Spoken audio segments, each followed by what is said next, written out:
I was about to say, I love how we go from it's rainy, it's rainy to hot and bothered. Ah, yes. Yes. The spectrum of feelings on Saturday. How y'all doing? How y'all doing? There was a little bit of a delay, so we won't be starting right off with Sam here on the call. We are waiting for Sam for just a little bit, but she should be here in just a moment. So y'all are just chilling with me for a second, all right? Y'all are just chilling with me. But yeah, it is. It's not really that hot right now. Actually, that's a lie. It's 95 outside. Well, it's not that hot though, compared to what it normally is. However, it is unbelievably humid, even though it didn't rain. And it makes it feel way hotter outside, so I feel you. I am also very hot, and it is bothering me as well. It is bothering me as well. Yes, you made it. You made it. Don't worry. You made it. I'm going to turn the music down just a bit. Just a bit. Also, I'm going to turn the music down on my end. Here's a question for you. You think we'll have Outer Ring Part 2 on 1.3, or will it be Section 6? I think it'll definitely... Well, actually, that's a good question, because we did have, like, a little interlude. So, that's a good question. It depends on how big the cliffhanger is, truly. Because if the cliffhanger is, like, really big, right, then I think they would have to definitely just do Part 2 and 1.3. Also... to further that, I definitely do not think we'll be getting any Section 6 before 1.4. So, I do definitely think that it is indeed going to be Part 2 and 1.3. Because I think we're still going to be waiting just a bit for Section 6, unfortunately. Yeah, Lighter is also not playable, that is true. Well, at least for now. For now. I don't want to make that sound like a blanket statement. I'm not saying Lighter is not playable in general. Just right now, the banner is not confirmed. I want your reaction on my team right now. Jane, Seth, and Ben. Hey. Bog. If you want like a meta reaction, you're not going to get that from me. But Jane and Seth, I be loving them. I be loving them on my team. I still need to build my Ben. I do have Ben M6. But I have not actually put him on my team yet.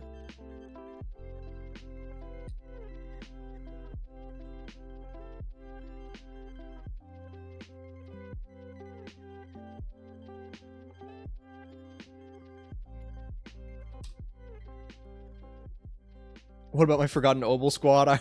Yeah, I don't know how long it'll be till we get more Obel squad, I will say. Also here, since we're just chatting with me for a bit, let me actually change the scene. Look, now you can see me. Isn't that crazy? Now you're chatting with me for now. Like I said, Sam will be here very, very shortly. There was just a little backup there, but we are totally fine. Y'all are stuck with me for a bit. But yeah, I don't know when we'll get more Obel squad, because I would like to get them like soon, but I don't know. Literally, we only know one other name of Obel squad, right? And it's literally just... It was... I had it, and it was gone. Don't say it. What was her name? Don't say it. You said it! Damn it! yeah, it's Trigger. Yeah. That's like the only other name that we have so far.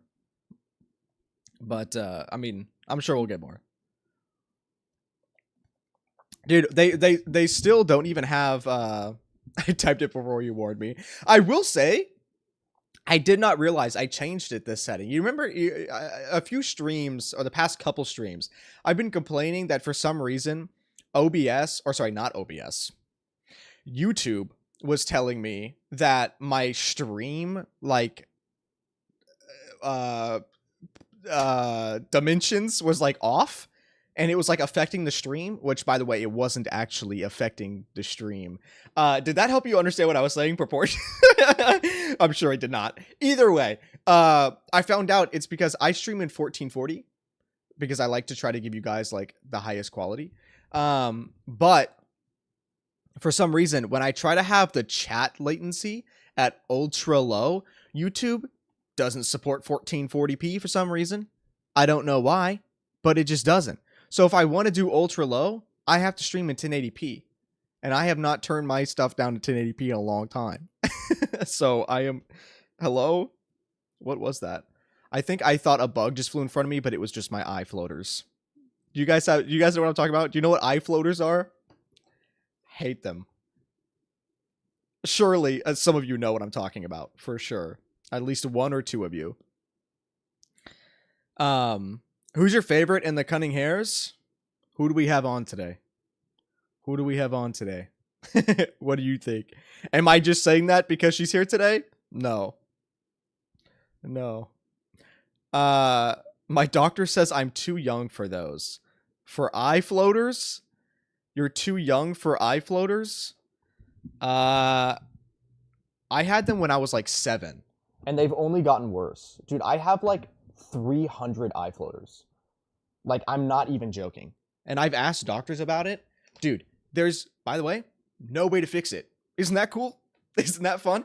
Google eye floaters. Actually, don't do that. I don't know what'll show up yet. Let me do it for you first. Are they called eye floaters? Images. It's an alright representation of what I'm seeing. You can Google it. Google eye floaters and click on images. Yeah. There's literally no way to fix it. No way to fix it. The only way is to have surgery where they, trigger warning for, I guess, eye stuff. They will cut your eye open and drain the fluid and put basically like a fake fluid in there until your eye starts to like generate new fluid and it like gets rid of like the fake fluid. Because if you don't know what eye floaters are, there's liquid in your eye. And so what the eye floater is it's the liquid in your eye, like basically is coagulating. No, I think that's just for blood. It clumps up. It creates like a clump, right? And that little clump is what is blocking like light from like bouncing to the back of your eye. And that's how you see like the vision. There's literally no other way than the surgery to fix it. There is an experimental way where they like do like lasers or something, or like sound or something, and it like shocks to like break apart the liquid, but it'll just clump right back up. And also, furthermore, if you have the surgery, if your eye already like creates the fluid to the point where it like gets clumped up, even if you have the surgery and it fixes it, it's only for a short time or a limited time. I don't really know how limited that like counts, because once it starts like generating its own fluid again, it's just going to clump up again. So like, anyway, eye floaters ass, and I have a lot of them. Don't recommend having them. I definitely don't recommend having them. I forgot to turn on my little triangle lights. I looked about and she's always holding back, and in the future we'd get her a full mode. That's what I'm saying, dude. I would love to get an S rank Anby. In fact, it's not even a love. If we don't, I will riot. I will indeed riot. Am I? Hello? Oh, I'm not connected to the Wi-Fi. Smart tech needs to be connected to Wi-Fi, chat, in case you did not know. Anby's underrated. Anby's literally the icon of the game. Like, I mean, yeah, I agree in terms of like community. But yes, I mean, yes, they need to do more. They need to do more. I just want Trigger and a scythe person. You are preaching to the choir, baby. You are preaching to the choir.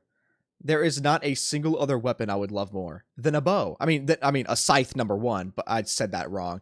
There's no weapon I would love more than a scythe other than a bow, which we have a bow character coming, and it's Haramasu. And it turns into swords, which is even cooler. 1.3 is lighter banner with an S rank Billy. That is pretty copium. I do think that would be pretty sick, though. I would like to see that. I'm really excited to get more Billy backstory. That's for sure. That's about I am, sure. By the way, chat, guys, you will be able to see me fanboy this time. Normally, I have like 30 minutes to like set up like the stream before we actually start. And during that 30 minutes, I fanboy with the voice actor guest that I have on the stream. I wasn't able to do that. So you guys will probably see me fanboy when Sam gets here. It'll be funny. Just give me Ruby Rose and I'm super, super mega duper happy. Yeah, unfortunately, I don't think we would get a Ruby crossover. But I mean, that would definitely be my number one. Okay. Red like roses, baby. Dude, I'm so ready for them to put the music back on to it's coming soon, apparently.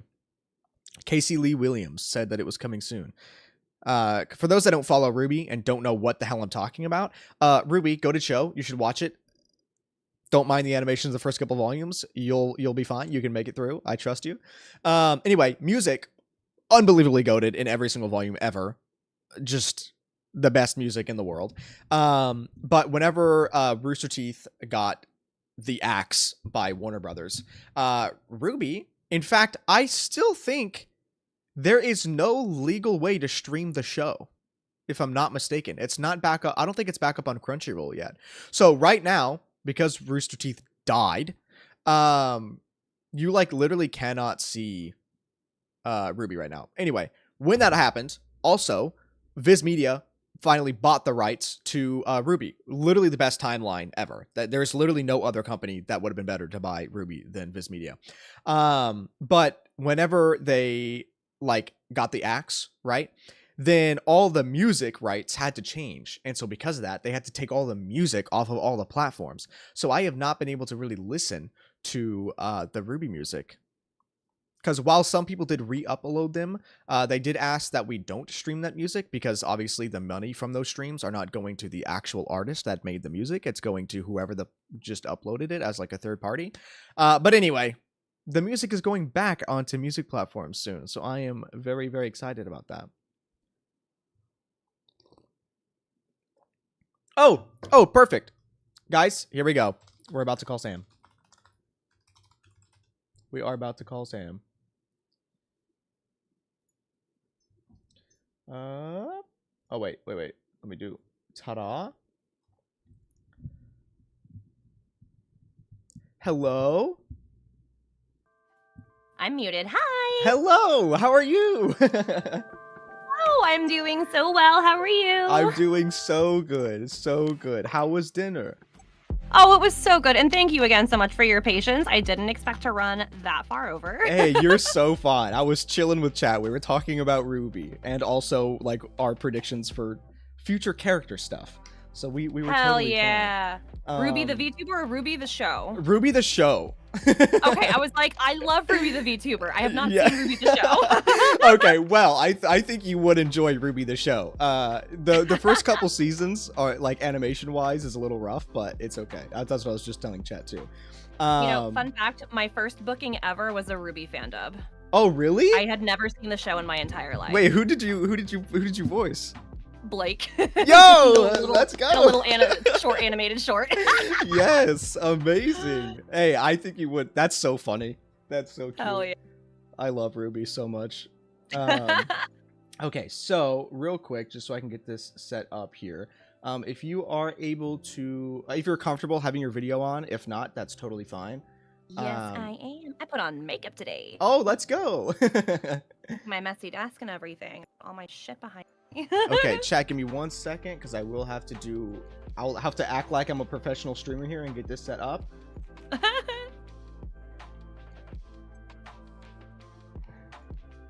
Okay. It looks dark for some reason. Is that just me? No, it doesn't look that dark. Okay. What is the... Okay, wait, hold on. Before I talk about it, I'm gonna have to put your camera on screen so chat can see it.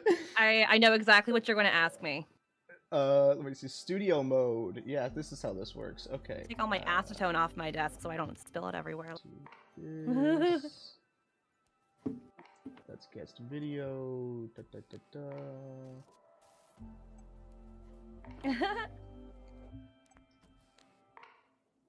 Oh, did it? Hello? Oh, is it this? Oh, what in the world? Oh, OBS just hates me, so it's okay. Give me 1 second. It would be like that. Well, while I get this set up, what did you have for dinner? What was we had hot pot, the usual. Oh, we love hot pot. Amazing! I have not had hot pot in so long. Oh, dude. Oh my god. There is so much good hot pot around here and Korean barbecue, and that is a monster, by the way, because I have no energy right now and I need caffeine, so please don't judge me. It's more like energy You're drinks. totally And I'm fine. like, listen, I get my caffeine however I need to get my caffeine. I'm getting my caffeine right now as well with coffee. I got Hell yeah. another cup of coffee right before. Okay, chat. For a second there, you couldn't hear, but I think you're good. You should be able to hear. Can you still hear the music and everything? I should have everything completely fine. Okay. Let me turn you up just a bit. There's an echo. I think I just fixed the echo before you said that. When did this art happen? This art dropped. Oh yeah. Let me do this so you can actually see it. So I normally share this screen whenever I do these. If you want to have chat or the stream up so you can read chat a little bit faster, then you can do that. I already have it. Oh, okay, perfect. Perfect. Then I will not share the screen. There is a delay in the video, though, so I'm not going to be looking at it because I'm just going to be reacting to you like 3 seconds ago, probably. Yeah. It's literally just going to be for the chat. Because whenever I stream, like, basically the stream, but to you through Discord, you get my chat speed, or sorry, the plug-in chat speed, which is way slower. And I just told chat, I didn't realize, but YouTube, I normally stream on YouTube, but for some reason, when I do, like, the ultra-low, like, latency, then it apparently doesn't support 1440p, and I like to stream in 1440. No! Ooh, rip. Yeah, but it's okay. It is what it is. Okay. I think everything should be good. Let me get this over here, and then I'll give you a proper introduction. Woo! Yeah, I was gonna say, is that just a long Pikachu back there? I know I see the pom-pom too, but It is. It is. That is amazing. I got it at Anime Expo. I do not remember the artist's name, but if you search Longachu on it shows up. Longachu. I love that. I walked past it and I went, oh no. I need it. I can't not buy this. Yeah. Because, you know, when you go to conventions, you're like, I'm gonna spend so much money on shit that I'm probably not gonna look at after this weekend. And I was like, you know what? I can look at this one for more than a weekend. So yeah. He stays right on my desk, right here. That's amazing. Yeah, no, I've only been to one con before, and it was RTX back in like 2019. And yeah, I spent a lot of money in the artist alley that I knew I was gonna spend money when I went there, but it was definitely more than I thought. But I had that same thing. I saw something and I was like, do I really want it? In fact, wait, I think I don't know where it is. It was like a Carnage like Spider-Gwen like mix art thing, and it was printed on like metal, and there was like a big sheet, and the big sheet looked really cool, but it was a lot more expensive than the smaller ones. And so I like went around the artist alley to see if there's anything else that I wanted to buy first, and there was only one left of that when I like left to go look at other stuff. And then I immediately, like within like 45 seconds, was like, you know what, I'm gonna regret it, I'm just gonna go buy it. I turned back around and someone was already buying it. I know, so I had to stick with the small one, but it is what it is. You know, that's how I feel. If I feel like I'm gonna be thinking about it after I leave the booth, then I just say fuck it and I buy it. Exactly. Yeah, that's what I should have done. But I want to go to more cons in general. Like I said, that was the only one that I've been to, but I would like to go to like Anime Expo or something. I don't know, something. No, you totally should. They are so much fun. I didn't start going until right after the pandemic. And I was like 25 when I first started going to conventions. So I'm like, nah, dude, it's never too late to start going to conventions. Yeah, exactly. There we go. Perfect. But yes, chat, welcome in. This is the 5th episode of the like I said, newly titled Vanity Voices, which I'm glad you guys enjoyed that title. But we are joined with the absolutely incredible, talented and amazing Sam Slade, who voices a ton of characters in some of your favorite games like ZZZ, Star Rail, Dislight, and even PGR, which I actually did not know that. I did not know that until like a couple days ago, which is crazy. But hello, welcome in. How are you doing? I'm good. Thank you for having me. Of course, anytime. So yes, back to now that we did that. Oh, actually, first, if you want to talk about the strike, I know we talked about if you wanted to mention it.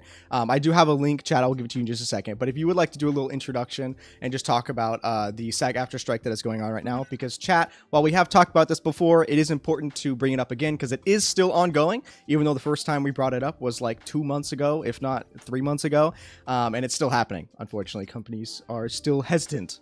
Some companies are still hesitant to sign. So yes, if you'd like to do a little introduction to that. Yeah. So starting, I think it's the first day, either they called it and it started on July 25th, or they called it on July 25th and it started July 26th. Mm-hmm. Currently, SAG-AFTRA, which is the Performers Union, which is a combination, the Screen Actors Guild, and AFTRA, which I forgot what it stands for. I think it's American Federation of Radio Television Actors, I think, or radio something actors. Basically, this union has called for essentially a cease work with any companies that we currently have contracts with, mainly because, how do I put this? The main reason is because we have hit a point in our technology with AI, generative AI specifically, where we now need protections for our voices in writing explicitly. Technology is getting too advanced. There's not enough regulation from the government side. We've seen horror stories of individuals, just random people. It could be you, me, anyone, not necessarily an actor or a person of interest or anyone, who is having their voices recorded unknowingly, modeled from even freeware, and then they're making telephone calls to friends and family as some form of elaborate scam. But pretty much what's happening is there are a number of companies that the union has contracts with for union video game work, who is refusing to put on paper that they are not going to steal performers' performances. You later run them through artificial intelligence to create models to prevent having to go around hiring people in the future. So pretty much, I want my job and I would like to keep my job. And situations like these where we decide that, we've been negotiating for so long and we cannot find not even a middle ground, that is a non-negotiable. We need to put in writing our protections. And we're at a point where those specific companies, there are 11 companies. I have a whole thing in my stream about it on my Twitch and my YouTube, in my descriptions, a whole list of all the companies and more information. And of course, you'll send a link, which thank you very much for that. Yes, yeah, I'll actually do that now. We're fighting for our future, which sounds really dramatic, but the technology is so scary advanced. And sometimes you don't even know when you're hearing AI voices. And that's the part that's really worrying, because there is no consent, there is no compensation, which are the two big things that this strike is fighting for. And that's really all we want. We want people to ask in order to use it, and we want to be able to be paid if they do use it. So you may or may not have seen contracts for AI-specific companies now. So now they're getting stuff on paper for companies who are specifically doing AI generative voices. Now we're just trying to get the video game companies to put in writing that we're not going to never get paid again. So right. Yeah, pretty much. So any what they're called union signatories, any companies who specifically have agreements with the union are the ones who are currently being struck. So any union members are not permitted to work on anything that is not currently on an agreement that's pretty much on our terms. They're called interim agreements. There is plenty of non-union work. I myself am not a union actor, but I am doing everything I can, every opportunity I have to stand in solidarity with my union actor colleagues. I have many, many, many of them. I support the strike. I support all of the efforts, because at the end of the day, even if it's not a union contract, any future work that I do is going to be influenced by what's being put down on paper at the time, whatever the result is going to be, hopefully one that's in our favor. So yeah, lots of really, really big historic changes right now in the video game industry, in the acting world in general, because it's not just voice actors, it's the PCAP and the mocap guys as well. So yeah, lots of big moving parts. Very scary, but we are all keeping our head up. We're all keeping the line and doing what we can to make sure that we can keep doing what we love doing this time next year. So yeah, perfect. We'll see how it goes. Yeah, that was amazing. Thank you for giving that little intro there. And chat, yes, the link that I sent, there is a whole FAQ there. So if you want to learn any more information, or you can even check if a project is struck on that website, you can go to that link and you can check it out yourself and also give some more information. But yes, chat knows I'm a certified AI hater. I do not enjoy AI. Yeah, respectfully, not disrespectfully. fuck that shit. Yeah, This absolutely. technology can be used for so much good, but it is not, and it's very frustrating because it's just like, why would we do this? There are so many opportunities where this could be used for, you know, not hot garbage, but here we are, you know, allowing it to be hot garbage to be made. Yeah, I know, it's ridiculous. Yeah, at this time, I currently am not promoting or playing any games that I've worked on a union contract unless it has signed an interim or has signed the interim, what is it called? The promotional agreement, is it? So anything that I've already completed, I'm not going to name any names, but anything that I've completed already that has not signed anything, I'm just not going to talk about or promote or whatever. Yeah. So anything that I do talk about, I'm not scabbing. It's you know, I'm checking off boxes, making sure that I'm in my lanes. Yes. I get a lot of questions about it because a lot of questions about what is and isn't union, and honestly, it's really confusing even for union members. So if anyone has any questions, I'm always happy to answer them to the best of my ability. And if I don't have answers, I go to the people with answers. Exactly. Yes, and that's what the FAQ is for. That's where the answers are at. And even then, it's still not insanely clear to most people. Yeah, I know. Well, it's because it's a lot of text, and a lot of people don't like to read a lot of text. So yeah, it can also just get jumbled up there. Stuff too. It's all legal, is what it is. Yeah, honestly. But yeah, I do not like AI because the point that you brought up, the fact that like some families are starting to like have safe words. It like because of the like scam call things of people using AI, because now you really only need like, I don't even know what it is. It's like someone can generate a pretty accurate like copy of someone's voice with just like 6 seconds of like a snippet or something like that. It's insane. Like it's crazy. I don't understand. Yeah, we need regulations ASAP. Yep. Oh, I see a question. If you don't mind, if I answer. Yes. Yeah. Absolutely. Yeah. Go ahead. Someone said Hoyoverse Games is non-union game, but hire a third-party recording studio. Is the strike based on the game or the recording studio? It depends. So technically, well, the Hoyoverse is not affected whatsoever because it does not have a union contract to be struck. Of course, union members, you know, work on union projects, and at this time, they only want union members working on projects with the new interim contract. But long story short, anyone can sign a union contract, both the studio and the developer or the third party. There are different ways you can go about doing it. Essentially, if you want to get on a contract that is for the actor's best interest and protects the, you know, the third party, whether it's a studio or a developer or company or whatever, the union's more than happy to either fit them into an existing agreement or write a completely new one for them. So the answer is yes. Is yes. Oh my god, wait, what is your dog wearing? What is your dog? He wears a donut. Hi baby, come on. You wanna come up? You wanna say hello? That is so cute. Do you wanna say hello? Come on, you can do it. I believe in you. There you go. Sweet go. He's in a donut. He's a houndie, so he gets really bad ear infections. Yeah. So he's got a nasty ear infection right now. He keeps kicking it. And we had him in a plastic cone, but he's an asshole. Yeah. Yeah, you are too smart, I know. And he will make the cone everyone else's problem. Right, so that's what Mushroom does too. Your dog's name is Mushroom? Yes, yeah, hold on. Oh she's on the bed. I don't know if you can see her. She's on the bed. She's sleeping over there. Yeah. Yeah, he wears a donut because we were like, he gets them so frequently. We were like, let's just give him something more comfortable than a cone. And it's way cuter. It is way cuter, and it's easier for us to get around, and it's easier for him to get around, and my other dog isn't scared of it. Because the other dog, Yoshi, is scared of the big plastic.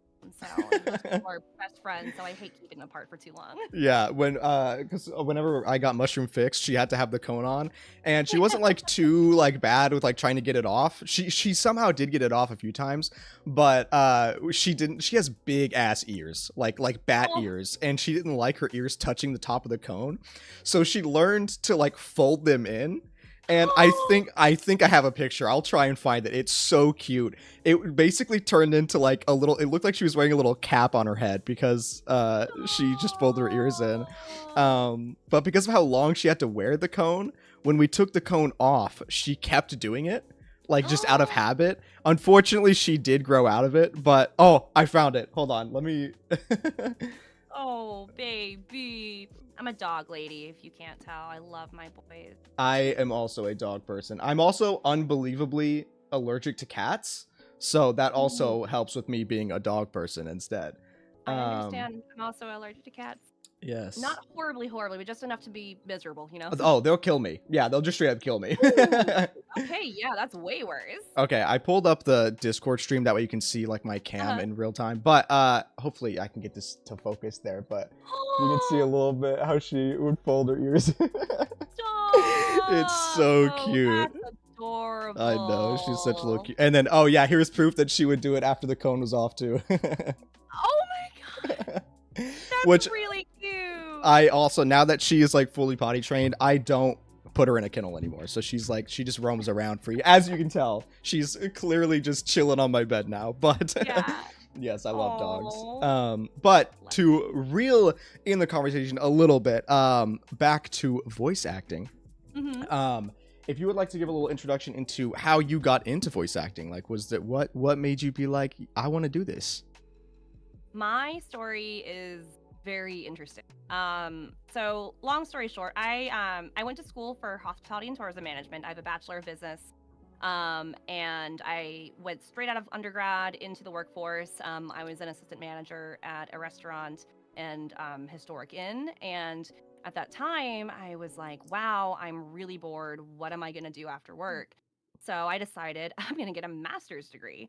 Oh yeah. Because in my area, the degree inflation is really bad. Everyone here, if you want to go a certain point in, corporate, then you need to have an MBA or a master's Oh, okay, degree I got you. equivalent. So I was like, all right, well, we're gonna go this route. I'm gonna, I was very career aggressive at the time for what I was in, and I was like, we're gonna go C-suite eventually. I need a master's degree. So I started working on my master's part-time after work for 4 semesters, and my 3rd semester was when COVID hit, and my entire school, like many others, shifted online. So I finished school in December, and I was like, great. Now I have all this free time again. What do I do? And I really missed having a performing arts outlet. In high school and in undergrad, I was in marching band. I was in music ensembles. I did so much stuff, and I really missed performing.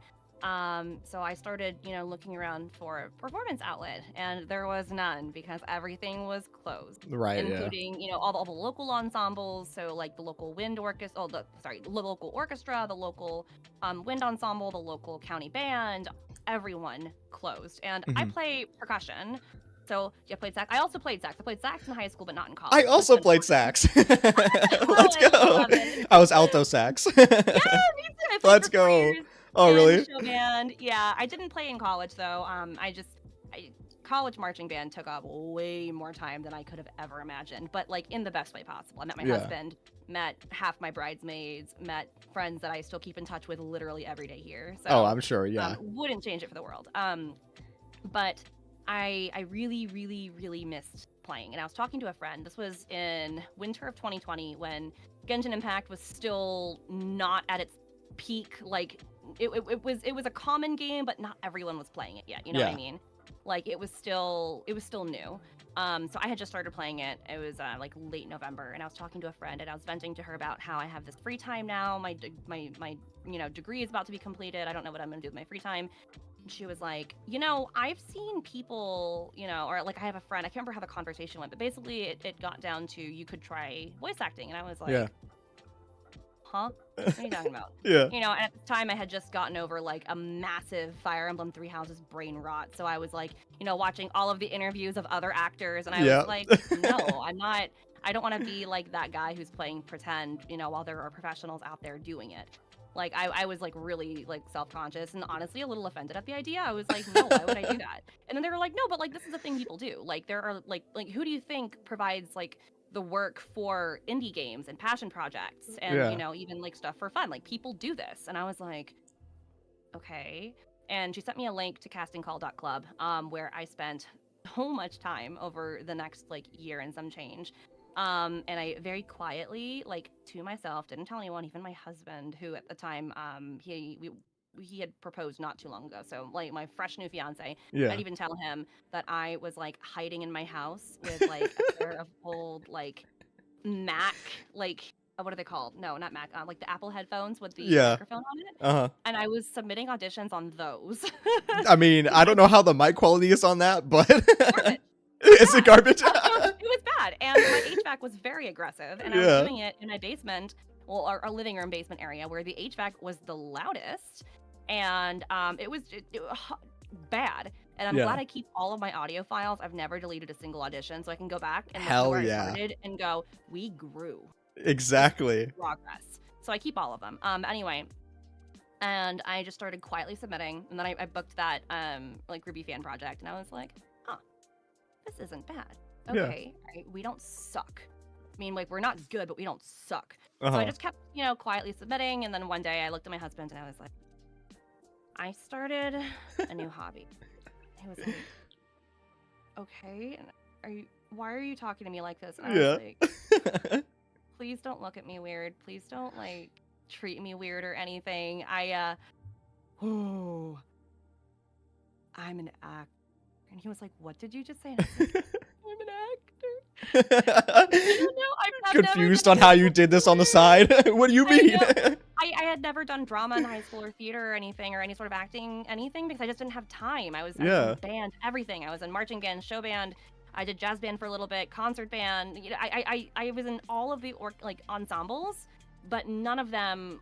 Or I even did show choir for a semester. I was like, I've never been in acting related, like, you know, art form. So it was the, like, I don't know what I'm doing. I have no experience. I'm really insecure about this. Like, I don't know if I'm doing this right, you know, type thing. But I'm having fun, and that's all that matters. Exactly. Yeah. So that was right around the holiday season. So I was like, do you know what? I have adult money. Fuck it. I'm going to go buy like a mic set. So I just went and I bought my first XLR mic kit. I got a Scarlett Solo set from Guitar Center. It was on sale for the holidays. Classic. Yeah. And that's where everything started. Amazing. I realized over the next few months I really, really enjoyed it. I started making friends. I, you know, made a Twitter account because that's where everyone networks for the most part. Yeah. And then by like April, I was like, or May, I decided I was going to start, you know, taking one-on-one training, start taking this more seriously. I really enjoy it. And then within like 5 months, I was having a career crisis. Like, okay, I don't know what I'm doing, but I really like it, and I'm scared. And by then, of course, COVID had already hit. I had been laid off my day job because the hospitality industry died. Yeah. And the industry that I thought would always exist and always be stable suddenly was the one industry that was the most vulnerable. Yeah. So someone who is extremely type A, plans out their entire life ahead of time and follows that path aggressively because I know how to get where I want to go. I suddenly didn't know where I wanted to go. Therefore, I didn't have a path, and I got really scared. So that's when I really started pouring everything I had into acting, because it was the one stable thing I had at the time. And so I just took so many classes and workshops. I spent so much of my adult money. Amazing to have. Someone who is only like 2 or 3 years out of college, I was like, oh my god, this is great. So I mean, one thing turned into another, and I met amazing people who introduced me to more amazing people, and I, you know, kept my head down and did the work, did the training, got in front of the right people, got really lucky, and, you know, here I am. Hell yeah. That's so sick. Yeah. That's so interesting because I mean, obviously we've done like 4 other episodes. I've had a couple of voice actors on, but I think you are the first person that didn't have like any like theater or like do any like acting stuff beforehand. So that's really interesting because I also didn't do theater. I always wanted to, but it's not, honestly, it wasn't even like I didn't have a time like slot, because I actually, while I did play sax, I never did marching band, which I do regret. I did quit band like right before marching band started. Yeah, I know. I have a lot of people that did marching band that told me that was the biggest mistake I could have done, because I've heard it was a good experience though. And yeah, but it is what it is. But yeah, that's really cool. That is funny that you said that you plan your whole life out in front of you too and try to push it. I'm the exact opposite. I don't plan anything. See, that's how I am now. For a really long time, and like this is kind of like a little personal, but like I don't want to say I have a control issue. I'm very adamant on what I want to do, and I will get done what I need to get done. Yeah. So I stay on my path very like assertively.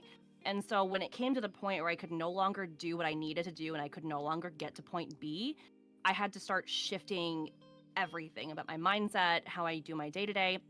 And now my how I live my day is like, it is what it is. You know, you make the best of what you're given. And I have like ideals and like soft goals, but I don't hold myself to like, you know, personal deadlines anymore, because as we all know, life is so incredibly unpredictable, and I just Yeah. don't want to find myself in another one of those like panicked, oh my god, what am I gonna do for a living anymore, because that Yeah. was like probably like the worst year of my life. It Oh, was I'm like I'm sure. everything hit the fan like one after another, like between like my day job at the time, and then like mental health hit the garbage can, and then the pandemic hit, and I Yep. was like, yo, someone's telling me to leave the hospitality industry. This is really bad. Yeah. Yeah, when COVID hit, So, I had I was renting out my childhood home with a couple of my friends, and so I had like 3 roommates, and a couple of them were, yeah, they were also in the industry, and when that happened, it was rough seeing that happen to them, and knowing mhm. like the impact that it had. So I'm sure that was terrifying, absolutely. Like knowing Yeah, that, like pushing so hard for that and then just seeing it just completely collapse like that. But I mean, hey, props to you. You completely turned that shit around. You're like, fuck, it I'm just gonna worked do this out. instead. Honestly, it was really funny because I was like, you know, part of it was also I was like, I have no formal training in this. I mean, I eventually went off and got like formal acting training, because I was like, I'm gonna do this right. But Mhm. going into it, I was like, bro, this is, oh my god. I can't even call it imposter syndrome, because I didn't have like, I wasn't in the position to feel like I didn't deserve it anyway. It was more of like, I feel like I shouldn't be here because I don't know what I'm doing. More of Okay, like yeah. insecurities and anxieties than it was anything else. Mhm. And so now, you know, I went back to my alma mater last weekend, my undergrad alma mater, and I still keep in very close touch with my 2 band directors. And they've been, you know, just kind of like watching my journey. And I was like, yeah, you know what? Anyone who says you can't do whatever you want, fuck them. Yeah. I don't have a degree in acting, and I do this for a living now. Exactly. So And you because can you do got whatever traded. you want Yeah. with determination and, you know, enough like willpower, like sheer willpower, I think is probably like 80% of how I got to where I am today. Oh yeah, absolutely. Yeah, there's I mean, I have a lot of friends that pushed really hard for college. And you know, a lot of jobs, like you said, there's certain jobs where like you absolutely need to have a degree. But I graduated in 2019, and so my first year of college was when COVID hit and everything switched to online. And Ooh, I did still honestly don't have a lot of self-discipline. So I wasn't really able to do my classes online, and so I did end up dropping out on like after the first semester of college, and then I never went back because I was going to do a break year, right? I was going to do a yeah. break year. Everyone knows that's not how that works. You take 1 year off college and you're just not going to go back most of the Yeah. time. Most of the time. It's hard, especially going from high school to college. I didn't have a lot of discipline in undergrad, and honestly, I probably would have ended up in a very similar scenario if I was just kind of left to my own devices to say, all right, Sam, log into your online and good luck. You Yeah. know, because I barely made it through undergrad, but that was also like for a myriad of reasons. But sheer willpower dragged me through there too. Yeah, yeah. And honestly, it does depend on like if I'm into the topic, because obviously if it's like I failed math 3 times. If it was math online, I'm just not gonna do that shit. Did you really? I was so bad at math, dude. I Let's went to business go. school, and we weren't allowed to use calculators in our calculus class. We had to use Excel. So I Oh, learned how to do Excel. multivariable calculus in Microsoft Excel. Yeah, that's a thing. Why did they what? I mean, I know you can do math in Excel, but why did they make you use Excel for that? I went to an engineering school, and they love making things difficult. So we made it difficult. Don't get me wrong. I'm really fucking good at Excel now, and I still use it Yeah. every single day for every part of my life. Because I was like, you know what? I spent a lot of money on this degree, on these degrees, and I took 9 Excel classes. We're doing this. But yeah, That's I had to crazy.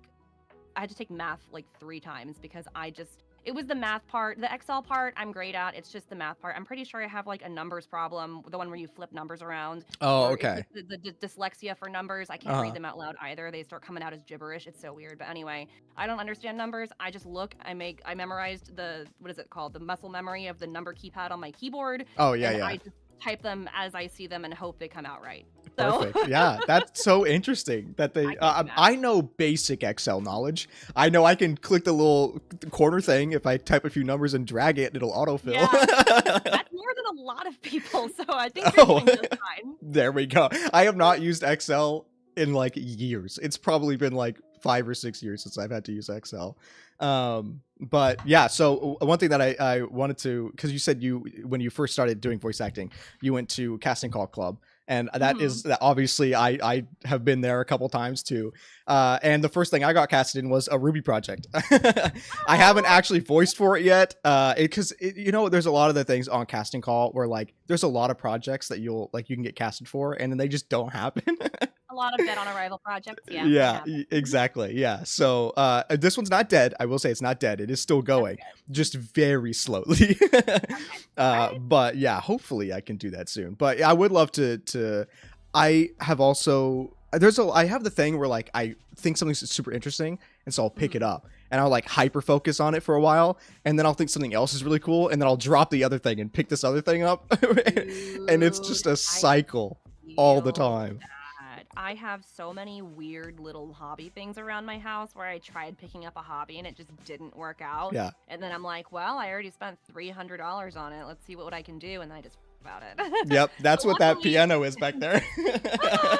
I have one too, and it's like a nice like weighted electric piano that I got on Facebook Marketplace. I played piano for like 15 years, and then I just stopped playing after high school. And I was like, I'm gonna pick it up again. She did not pick it up again. Yeah. She got a piano for it though. Like, twice in the past 4 years. But hey, now you can pick it up whenever you want, right? Like it's there. You have the option now. Exactly. Yeah. I did it with content creation, and then I tried to do it with animation, and then there was voice acting for a little bit, and then it was back to content creation, and then now it's those three that I'm kind of cycling through repeatedly recently. Especially with like animation, because I would love to. I'm really shit at drawing, which obviously I know you can get better. I've been trying that too, but it's the self-discipline thing. I tried because the whole like PewDiePie trend that happened, because like his whole thing blew up where he drew for like 30 days and it was just like a massive improvement, and I was like, I could do 30 days. I could not do 30 days. I've reset it like 2 times already, and each time there's like months in between the reset, and I can only do it like 6 days in a row before I like something happens, and if I miss one day, I just keep forgetting to go back to it. Yeah, dude, it's way harder than you think. Like keeping up that motivation and like the discipline's a huge thing. I'm not very self-disciplined. It's really bad, and that's something that I've been trying to work on. I've been trying to work out for the past 1.5 years. Guess who bought a treadmill and has only used it twice since she bought it? Yeah, but again, now you have it. So you can use it when you need to. Just in case. It actually sits right next to the piano that I also don't use. Hey, play the piano while you're on the treadmill. At this point, I think that's more likely than actually using it. Yeah, exactly. Yeah, no, I've thankfully, while I've also wanted to get into working out, my cousin is like a big gym guy, and so he thankfully keeps buying his own gym gear, so I don't have to do it because I live with him. He's my roommate now, so I just get to use his gym gear, and I don't need to worry about getting all of it. But hell yeah. Yes. So back to we can go on as many tangents as we want. I'm talking. You let me, I will. Oh yeah, no, I'm the same way. Clearly.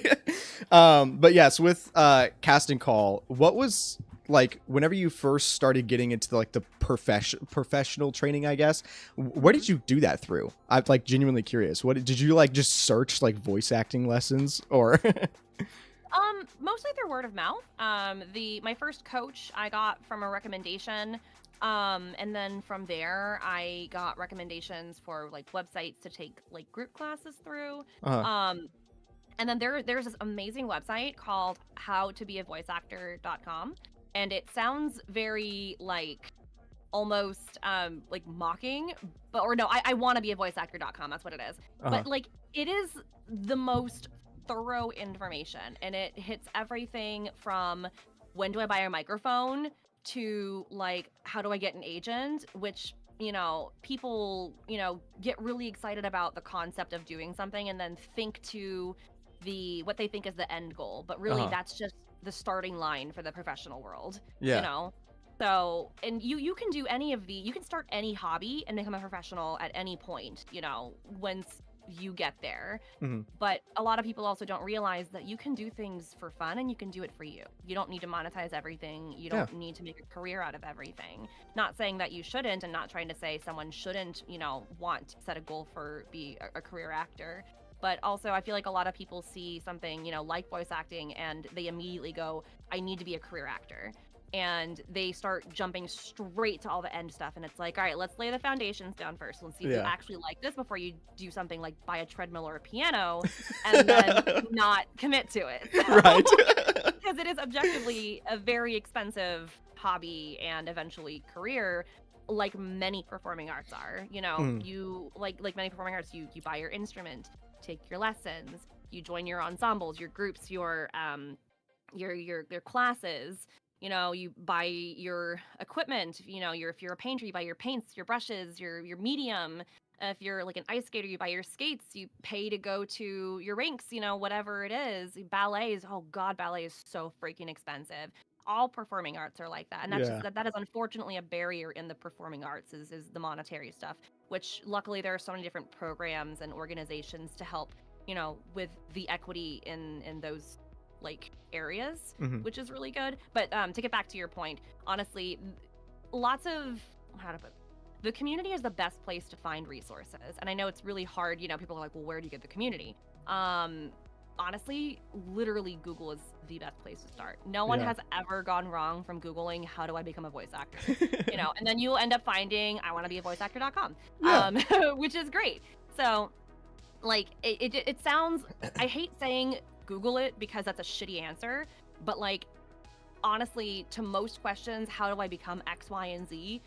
Googling it is the best place to start. Yeah, because you will find a lot of resources, and that's what I did when I started like going into voice acting. Because I am still in a bunch of like discords of like just people have been voice acting all the time, and it's just this massive group of voice actors where they have all the channels of like, hey, do you have questions?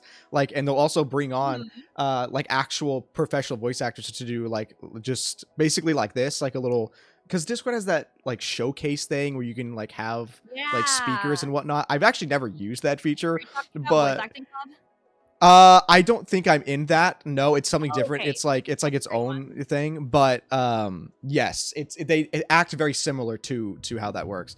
And it's just super cool to see like so many people trying to pursue something, and then helping each other with the community and whatnot. You were saying that you went into like group classes.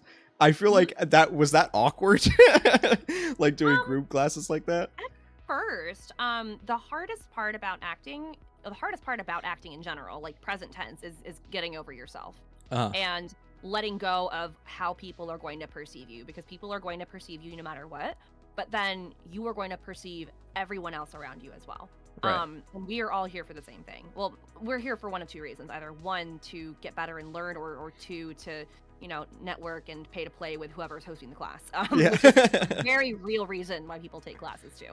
The hardest part is getting over yourself and getting over your own insecurities and just letting yourself fully unwind and play. And once you get over that part, everything else is super easy, regardless of whether you're in a group scenario or an individual scenario.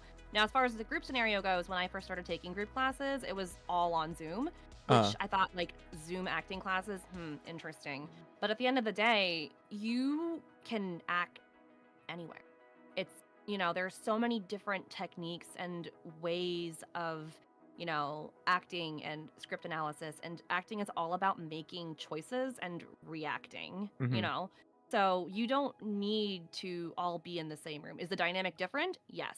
But at the same time, it's so incredibly accessible to have these opportunities to learn more about your craft and learn more from individuals who are currently working and like implementing the things they are showing you. And they're sharing with you what they do to get to where they are now, or, you know, like how they're working, what they do when they get in the booth, what they do when they get, you know, an audition copy that they end up booking eventually. You know what I mean?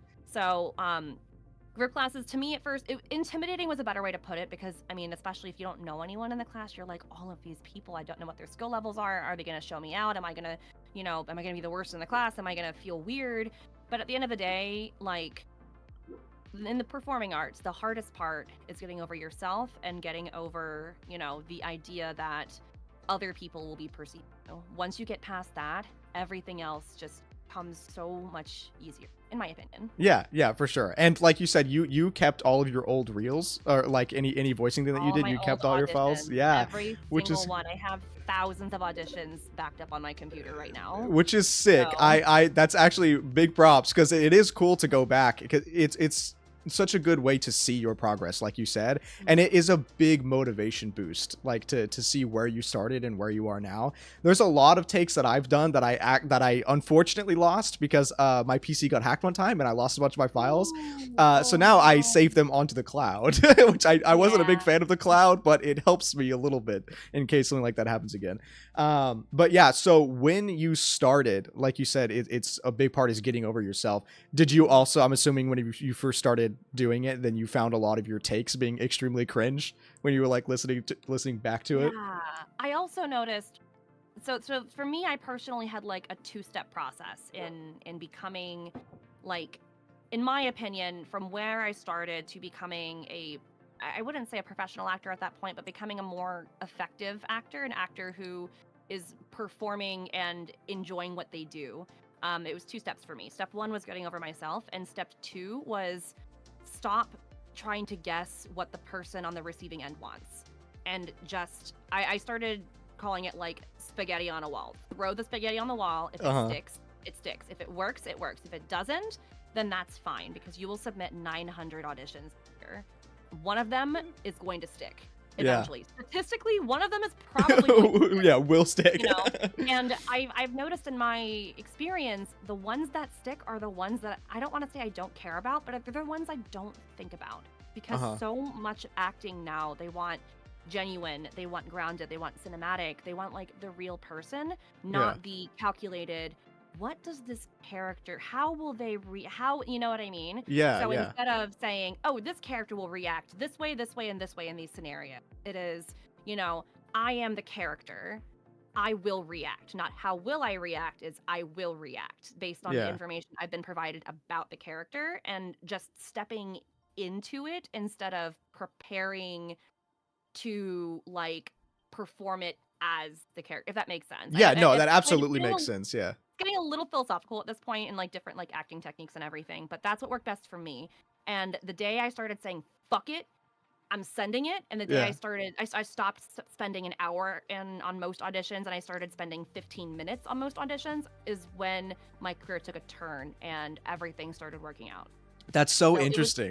It was very interesting. I went from overanalyzing everything and listening back and going, oh, I should have, you know, I should have ended on an up there, or oh, maybe I should have done this instead, to just, you know, closing my eyes and, you know, looking at the character specs, stepping into the character suit, you know, reacting the character, you know, like portraying the character, stepping out of the suit, and then just sending the MP3 in its best form, of course, cleaning it up, making sure I don't have any weird background noise or like, you know, any like glitches or anything.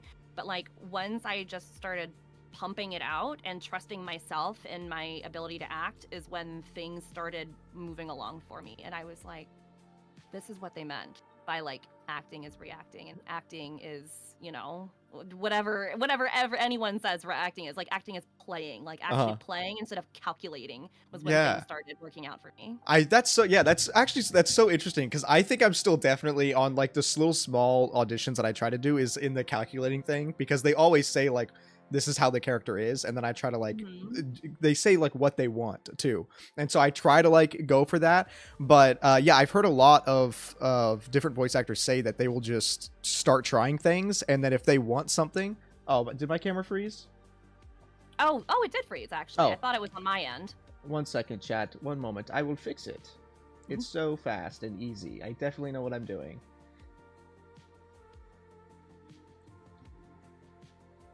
It froze in such an awkward part too. Okay, deactivate, activate. Okay, we're back. Let's go. Perfect, amazing. But yeah, so where was I? Yes, so I've heard a bunch of different voice actors talking about how they'll just start trying stuff, and the director will either be like, I picked up on something small that they didn't even think about like when it was happening, and they'd want to like change that into however like the main thing is. But whenever you do something like that where you just kind of basically go into the character and just act like how you just naturally, do you think that was a lot harder for you at first, like trying to actually get into that as like a natural flow state than like trying to? Yes, because it was breaking a bad habit. And it's Okay. always hard breaking a bad habit. It's Uh-huh. really hard not thinking back on, oh, I really wish I should have done this specifically. And I mean, of course, there are always those instances where I'm like, that's a better idea than what I had before, you know, and thinking back on a performance and, you know, making adjustments from there, being able to self-direct is really important, especially in the virtual world, since now we're no longer in the booths with our agents who are directing us through auditions. We're Uh-huh. directing ourselves through auditions. So like that is a really important skill to have. But, you know, also being able to draw the line and say, you know, this is the authentic performance that I'm going to portray, instead of giving a calculated, clearly acted out performance of a character whose specs I was given, you know, 20 minutes ago. Right. Because they can hear the difference between, you know, listening to, how do I put this? If I were to close my eyes and listen to the audition, what I submitted, and I can hear that in the final product, if I can hear that and go, yeah, I can hear that in a video game, then I'm like, okay, this is good. You Yeah. know, if I submit everything as if this is the final take and they're going to put it in the game itself, if this Mhm. is what I would hear, this is what I send. But at the same time, it's taken, you know, a couple years for me to get used to that workflow of being able to make all of these decisions as an actor who is the character in the scene with all of the information. A Right. lot of it is just like building on foundations that you have started, you know, creating, and just continuing to practice and finding what works best for you, and continuing to, you know, work your craft, because, you know, everything that you do is practice. You know, jumping on a call with your friends and going through copy is practice. Yeah. Submitting an audition is practice. You know, doing fan dubs is practice. All of it practices. All of it helps, you know, like train your brain and your mind getting used to what your specific acting style is and what your technique is and how you approach everything, because there are, you know, so many different formal acting trainings out there and ways to approach everything and ways to portray everything and ways to, you know, perform. But at the end of the day, you know, whatever works best for you, that you feel most connected to, that gives you the portrayal and the performance that you're most proud of and feel most authentic about, is what matters. And Yeah. that comes with time and practice and willpower, and Yeah. getting out of your own damn head is the Exactly. hardest Yeah. part. And to this day, I have to remind myself, Sam, stop fucking listening to it. Just send it. You know, at this point, it's out of your hands. You never know. And like you said, the directors sometimes don't even know what they want. Yeah. Sometimes. I had a director tell me one specifically, Sam, I sent your audition to the client, not because it was good or because it was what you want, what I was looking for, but because it was unique and I hadn't heard it yet. Hell And I yeah. was like, oh. And I was like, wait, did you just say my audition wasn't good? Like, hold on a second. And he was That's like, it wasn't actually wrong by any means, but no one else did this. And I wanted to Yeah. give the client options. And sometimes you just need to take a risk. Yeah. So Hell yeah, that's so sick. That's so cool. I'm never assuming you know. have fun in doing a bunch of different things like that, because that's like you said, you were having a blast doing voice acting. Whenever you like try to portray a character that isn't your normal like personality type, because for example, just literally as an example, Anby, your personality is more towards Topaz than it is like Anby. So was it Topaz is fun? funny, dude. Yeah, that's what I'm saying. I see it. Like, was it fun going into a character like Anby, where it was kind of like a complete polar opposite from like what you normally act like? It's a challenge, dude. Anby is by far probably the hardest character I've ever portrayed. She is literally walking the tightest, like the smallest, the thinnest tightrope of this character. Is, you know, head empty, no thoughts, but incredibly calculated, but, you know, doesn't let anyone know.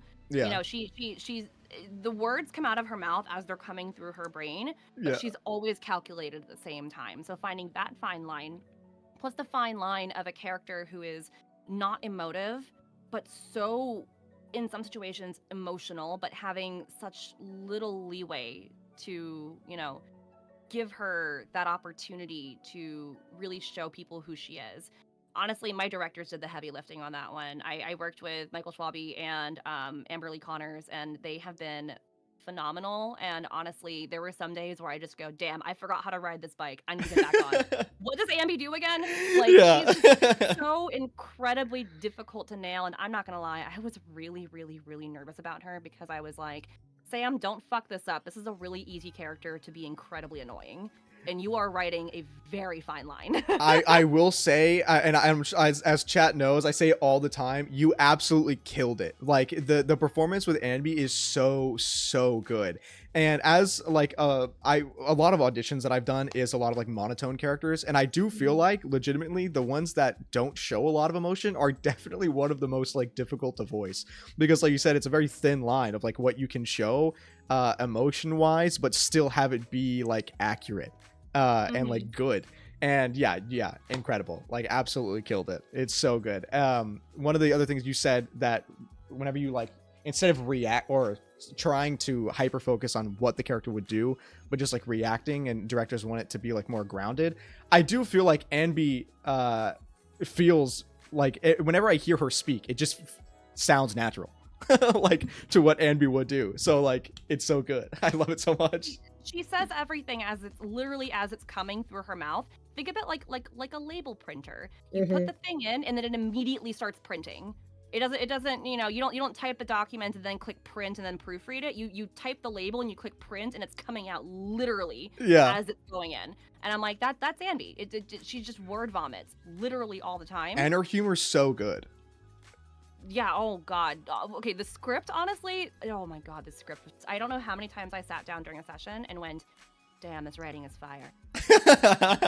Oh, this writing is so incredibly good. Oh, is the stream lagging? Oh, hold on 1 second. Let me see. Stream is stuttering. Okay, yeah, 1 second. Let me see what's going on. No worries.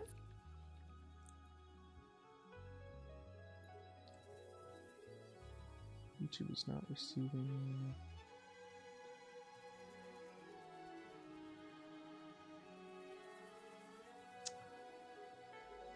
Huh. I'm not sure why it's doing that. Give me one. Okay, let's see. Starting it back up. OBS has not been kind to me recently. It's so annoying. OBS has been having issues, dude. Like, Has it for you too? Yeah, not my favorite. Fixed? Oh, let's go. I know what I'm doing. I'm a professional. I know what I'm doing. She's a streamer. Yeah, I literally just ended stream and started it again. Thankfully, that's the one thing that I like about YouTube as opposed to Twitch, is it sets it up as like, because Twitch, whenever you start streaming and then end it, it immediately just ends the stream. But if I do it with YouTube, there's two separate start stream and end stream buttons. There's the OBS side, which feeds it to YouTube, and then YouTube, it has like, because it turns into a VOD, I basically get to start and end what would actually be like the video that it saves. So yeah, I just ended it on OBS sides. Chat, if it happens again, let me know and I'll try to fix it again. But yeah, we should be good now. I did actually remember while I was fixing that, since we're on the topic of Anby, I did get your printed. Oh, and I have not actually opened it yet. Like I opened up the thing, but I haven't pulled it out yet because I saw it came in. Also, if I definitely just doxed myself, oops, but it's okay. Man, that envelope went through it. I always get so nervous sending them out. And I'm like, please don't. Yeah, send it I know. through, I saw that. It said I know. I work with the post office, FedEx. Like I have a shipping center, and so I know how bad the actual drivers like treat packages. Dude, so whenever we have customers coming in with something super important, I'm like, let me try and pack this as like good as I can for you. Goddamn. Hold I love that print. It's so good. I love all of them, dude. My artists, God, I love them. They all did such a wonderful job. I was so happy with every single piece I've commissioned. Oh my god, chat, this is so hype. Look at this peak. Oh my god. So hold on. Let me turn the light off. So it's not. There we go. It's so glittery. It's so sparkly. Yeah. It's so good. And obviously I made it say burger. burger. Yeah. It was so funny. Because I knew, obviously, because you did the stream. Oh, dude, that's so good. Oh my god, that's so I'm glad hype. you like it. I need to get a frame for it so that it can actually stay pristine. Michael's has 11 by 17 frames. That's where I get the majority of mine because I collect my friends. Oh, So hell yeah. I have them all signed, all like hung up in my office. Perfect. Yeah, I normally just get my. Can you see it in my video? Or yeah. I made custom ZZZ like posters. That's of the siblings, like the chapter art on the VHS tape. I have like 3 above my desk, and then I have that one back there that I made. But because I love that. While I do work at the mailing center, I do also work at a sign shop, and so there's a bunch of like. I have the nice printer and the nice paper, which one of my chat's favorite merch stuff that I've made, because Hoyo has the potential to sell some of the best merch ever, and for some reason they don't. Like I don't understand why, but if you've ever seen it on Twitter, ZZZ will post like the little like news things of just a bunch of stuff. So because I have nice paper and a nice printer, I went through and I made all of them like real, like actual like magazines and all the different stuff. And one of my favorites is this one, because I just love these character designs so much of like the 2 girls, but it is like the full thing. Like it's the full pamphlet of everything. Holy shit, dude. It's so nice. Oh my god. And oh yeah. So sometimes because they're like uneven, I just had to like take some other art from other places and make like a custom page basically. But man, yeah, that's it's super solid. cool. I love that. A couple years ago, I went to Anime Expo. I went to Anime Expo about 2 years. 2 years? No, maybe a year. I think it was last year. My first time at Anime Expo. I went to the Hoyo booth. Of course, this was while I was still under NDA, so I couldn't say anything. But I went to the Hoyo booth. Yeah. Had a very small ZZZ section. And as part of one of their giveaways, they were giving away these really cool, like, program books. Basically introducing people to new Eridu. Yeah. It was right after, like, not right after the alpha had launched. That was a year prior. It was before closed beta 2. Oh, okay. So they still had all of closed beta 1 stuff out. But yeah, it was like I still have wait, one. hold on, like, sorry. Somewhere. They said stream lagging again. Say psych, please. Why? Oh, you know what it is? What time is it? Oh, I see. Okay. I think I know why it's lagging. My cousin is probably now streaming UFC on the living room TV, and so it's using more of my internet. That'll probably do it. But I think it's caught back up. Chat, we should be fine. Sorry, there probably will be little stutter moments, but we'll... Maybe lowering your bit rate will probably help. Yeah, I'll lower it a little bit. I do have it a little high. Yeah, the official merch that they do of let me do this down to 8,000. Yeah, I think I saw that pamphlet that you're talking about. Yeah. Because I've never get to go to cons, I'm always jealous of what type of like merch and like little secret goodies people get when they go to the cons. And I saw everything ZZZ, like even if it was just like the little poster of like you said, it's like a little advertisement of what new Eridu is. I'm like, I want that for some. And for proof, I think I have. What is it? They did one for Star Rail when, like they had like the tea collab, like the boba collab thing where you get like stickers of like Silver Wolf and Blake. Yeah. So I have it somewhere, but it's literally just the. Oh yeah, here it is. No reason for me to have this, but it's just like the advert of like of Blade and then all the instructions on the back, but I wanted to keep it for some reason. I love that. Dude, I have their like marketing team for like physical goods is great. They just had so much free stuff at AX. I met up with ZZZ admin a couple times during that weekend, and she just gave me like the biggest goodie bag of so much ZZZ stuff. And then like the Hoyo team gave me like a pom-pom like blanket. I was like, you guys have so much stuff. Also, I did not anticipate to get stuff, so now I'm like now I have to sacrifice buying stuff to put the nice free stuff in my bag now. I was complaining. I was just like, okay, well, at least I get to save some money because now I can't buy more stuff because I can't fit in the bag. But anyway, yeah, no, they have. I love the merch. I love the merch so much, and I love how much of it they just kind of like give away to people and fans and people who are affiliated. I'm just like, oh, thank you. Yes, yeah. I'm still trying to get a hold of some ZZZ stuff because they don't do much. I did win one of their like Twitter giveaways, and so I do have the little like phone holder EOS. So I do have that, which, by the way, it's so soft. It's unbelievably soft. Mina has one of those on her desk. Oh, really? I'm gonna touch it next time. Yes, it's so soft. Because I know UD also. I met UD. Well, I've met UD a couple times, but I know I love him so much. But yeah, we went to the Austin. It was like a Hoyo Austin mixer thing, and he had just flown back. He just left. I think you guys at Anime Expo, yeah, or something. Okay. Yeah, because this was right before the strike started. I think it was in July, like early July, whatever con was like then. Oh, that was Otakon then. Oh, was it Otakon? Okay. Oh wait, no. Otakon was in August. My bad. Yeah, no, that was AX then. It was okay. Yeah, I knew it was something, but yeah, I saw that UD had the little like EOS thing, and I was like, dude, you gotta open it up. Like, you need to open it up and feel it. It's so soft. It's just PVC, but it's like a really soft plastic. It's so nice. I know exactly what to talk about. And it's funny you mentioned that you won a Twitter giveaway thing because so did I. And I thought it was so weird. I woke up one morning to a message from the Zenless Zone Zero official account, and it said, "Hi, I know how this looks, but I promise this is a coincidence. I won an Anby." Yes, I know. I saw that. I think I actually made a follow tweet that was like, "Holy shit, this is amazing." Yeah. The funniest, they literally said, "I know how this looks, but yeah. I promise this is random."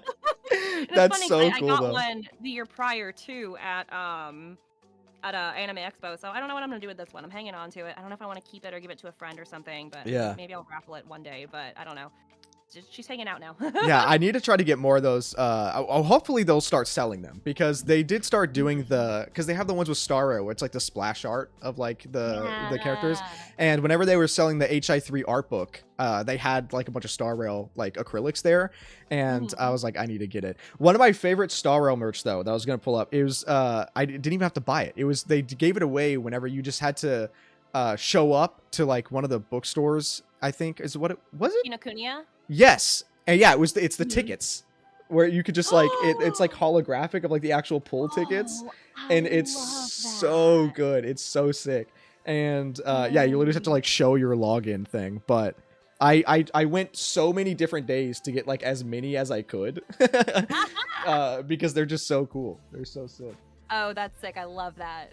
But yeah, one of the other like, oh god, I just keep talking about all this merch. I made with the ZZZ stuff because they just again I'm waiting on the official stuff, so I keep making my own because for some reason I'm just so hyper fixated on this game.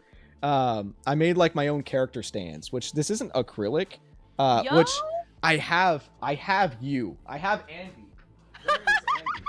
I made all of them because it was like they had a little sandwich shop. Let me go get it. I love that. Hello, chat. In fact, yours is the only one that I actually cut the stand to size because it was the first one that I did. But yeah, it's just a little, yeah, because the artwork is so cute. Board yeah, it's foam board. Yeah, it's foam board. Yeah. Okay. Because I didn't. I could make an actual acrylic one, but I wouldn't be able to laser cut it to like actually have it to size. It would just be like a big square. And I don't really like the look of a square acrylic there. So yeah, I hand cut them after I printed them onto the foam board. And then yeah, it's so sick. I love those. I love that like style too. The little cutesy chibi-ish like artwork. I wasn't expecting it. You know, I wasn't a huge fan at first, but it's grown on me. Oh really? Yeah. Very endearing. But yeah, there's also I'm just showing you the shit I've made now. This one was actually they did like an official like origami thing for the TV, and it has like the little movies, that you can just slide in on top, so you can like change it. Cute. It's very cute, yeah. The next one that I'm doing, the next project that I have, chat knows about it. Or actually, I haven't explained how far it was going because I've evolved what the original plan was. I originally was just going to be, because they have all the, you can just rip the VHS art like out of the files of the game. And it's like pretty high quality. And so because obviously, like I said, I work at the print shop, I was going to print basically just the cardboard sleeves of VHSs and get like random VHSs from like the movie trading company nearby. And it's starting to stutter even more. Okay, I saw that, but it looks like it's fine now. So hopefully we'll be fine. We'll wrap it up here soon since it's continuously streaming. But yeah, so I was going to make just like the VHS like cover thing. But then I found out how to actually burn footage onto a VHS tape. So what I'm doing now is stream starting again. Okay, let's see. Hopefully we're back. Chat, are we back? Okay, I know we're hella lagging. We're gonna say goodbye, chat. We're saying our goodbyes real quick. But yes, if you'd like to say goodbye to chat or any final messages. Well, thank you so much, guys, for having me. It's been a pleasure. Yeah, and thank you for your support. Thank you for playing Zenless and Honkai Star Rail, or any game that you're playing. Honestly, on behalf of probably every actor out there, thank you for your support from all of us. So. Yeah, we love what we do, and we wouldn't be here if we didn't, so. Yes, of course. And thank you again for being here. Chat, thank you all for joining as well. Sorry for the lag. I'll get it fixed next time, but I hope you guys enjoyed whenever we were not lagging. And I will see you guys in the next one. Goodbye!